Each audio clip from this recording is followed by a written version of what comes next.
Peraí.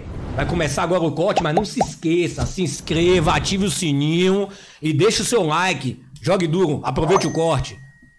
Se a gente tivesse hoje que tentar iniciar uma explicação, uma conversa sobre isso, onde é que a senhora poderia iniciar, doutora? Tipo, quais são as razões que levam a que um adolescente ou uma criança chegue nesse ponto, né?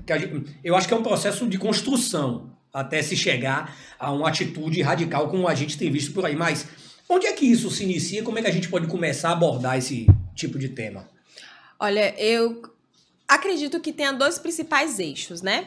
Olhando a literatura, acompanhando toda a evolução da sociedade até aqui, dois principais eixos que podem ser motivadores e são motivadores desses acontecimentos que estão ocorrendo na nossa sociedade. O primeiro eixo, a questão familiar.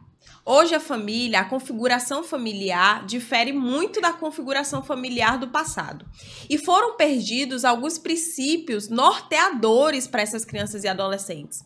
Essa corrida dos ratos que nós vivemos hoje, né? Essa busca por ter cada vez mais. Então os pais acabam trabalhando cada vez mais fora, passando mais dias longe dos filhos. Essa jornada de trabalho extensa, essa jornada de estudos também. Porque hoje o adulto, pai, mãe, ele estuda muito mais do que antigamente. A gente não lembra dos nossos pais estudando, fazendo faculdade, fazendo cursinhos. Normalmente eles já tinham feito tudo isso antes de nos ter, né? Mas hoje em dia não. Cada vez mais é exigido de nós pós-graduação, mestrado, pós-doc. Então você não para de estudar. Você tem 50 anos e você ainda está estudando. Porque é necessário que o seu currículo cresça, que você consiga acompanhar a sociedade nessa formação. Então, esse primeiro eixo norteador que trouxe essa desestrutura para a nossa sociedade, desestrutura para nossas crianças e adolescentes. Porque eles precisam dos pais. Os pais são a base do crescimento, a base da formação da personalidade, a base da formação do caráter da nossa sociedade. Né? Então os pais, eles são a base, eles não são tudo, mas eles são uma base, eles são um norte para essas crianças e adolescentes. O principal eixo é a família. O segundo eixo de quebra também é a internet. A internet, ela apresenta muitas informações sem filtros, que por conta da falta da maturidade dessa questão do lobo frontal, que é responsável ali pela essa maturidade do comportamento, crianças e adolescentes estão tendo acesso a muitos conteúdos que não são para a idade deles.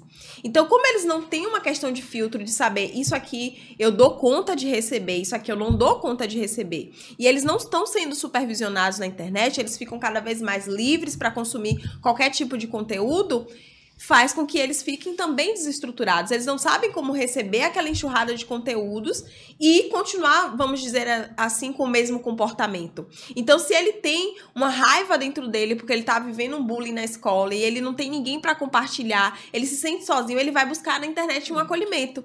E muitas vezes ele vai entrar na internet e vai encontrar pessoas incentivando essa raiva cada vez mais a borbulhar. E aí eu já entro no cerne da nossa conversa, né? Esse estímulo para a violência que está acontecendo nas nossas escolas e é assustador. Mas é como você bem falou, Felipe, é uma construção.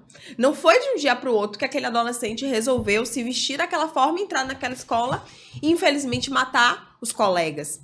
Mas ele vem trazendo ali uma frustração dentro dele, ele vem estando solitário, porque se ele tivesse pessoas acompanhando ele ao redor, as pessoas se ligariam, elas perceberiam que um sinal de alerta estava começando a acender com aquele adolescente e teriam ajudado de alguma forma, barrado de alguma forma que aquelas atitudes não chegassem ali. Então são os invisíveis da nossa sociedade hoje, eles não são vistos pela família, não são vistos pela escola, não são vistos pelos colegas, e como eles estão invisíveis, é como uma frase que eu ouvi no filme ontem: quando eu me sinto só, eu luto só por mim, porque eu preciso manter a minha existência.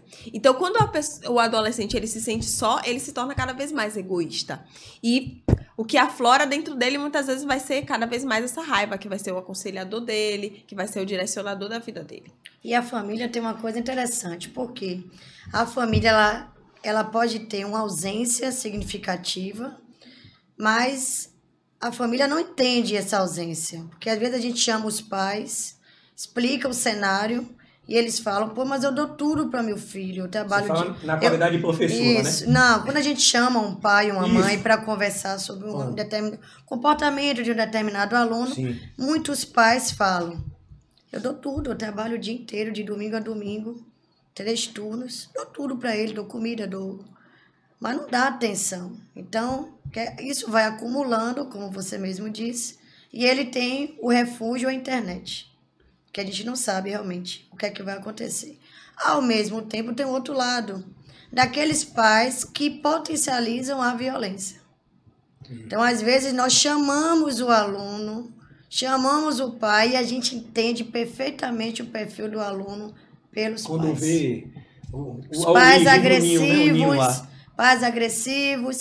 Então, assim, uma reprodução da violência. Então, assim, isso é muito claro. A gente vivencia, às vezes eu faço terapia com ele via WhatsApp, aí eu falo, foi complicado essa semana, poxa, aconteceu isso, porque é difícil mesmo a gente ver tamanha violência. E às vezes a família é refém também da violência do filho, é o terceiro aspecto.